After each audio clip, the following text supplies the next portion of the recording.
Hello, this is Ron Paul with your weekly update for May 23rd.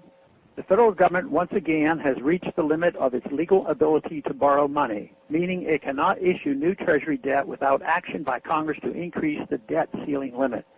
As of this month, our official national debt, which doesn't include the staggering future payments promised to Social Security and Medicare beneficiaries, stands at $14.3 trillion.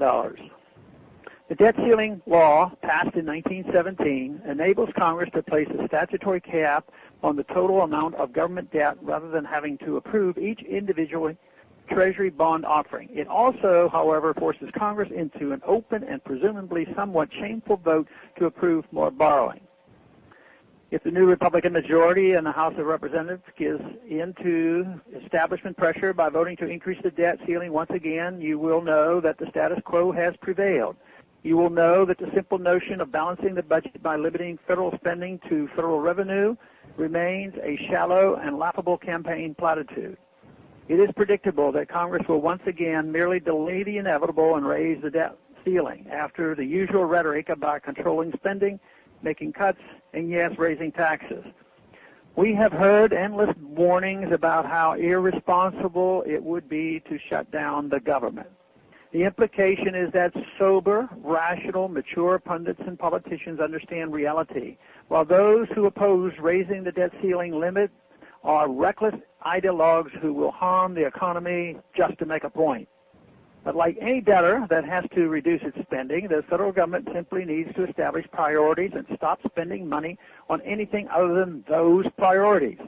Interest payments on our federal bond debt likely will amount to about $500 billion for fiscal year 2011, an average of $41 billion each month. Federal tax revenues vary by month, but should total around $2 trillion to $2.5 trillion in 2011, an average of perhaps $180 billion per month. So clearly, the federal government has sufficient tax revenues to make interest payments to our creditors. For now, those interest payments represent about 12% of the total federal budget.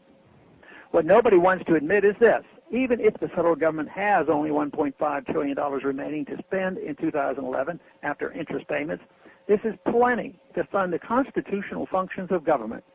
After all, the entire federal budget in 1990 was about $1 trillion. Does anyone seriously believe the federal government was too small or too frugal just 20 years ago? Hardly. So why have we allowed the federal budget to quadruple during those 20 years? The truth is, in spite of how cataclysmic some might say it would be if we did not pass a new debt ceiling, it is hardly the catastrophe that has been advertised. The debt ceiling is a self-imposed limit on borrowing.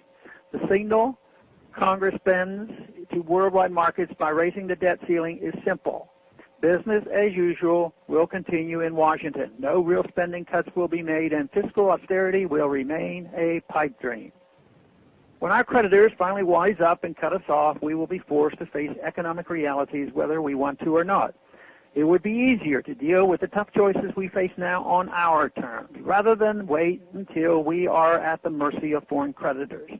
However, leaders in Washington have no political will to admit that we cannot afford to continue spending without any meaningful limit. They prefer maintaining the illusion and putting off reality for another day. Thanks for calling this update. A new update is placed on this number, 888-322-1414, every Monday. The written text of which can be found on my website, www.house.gov/Paul, under the heading Texas Straight Talk. Thanks for calling.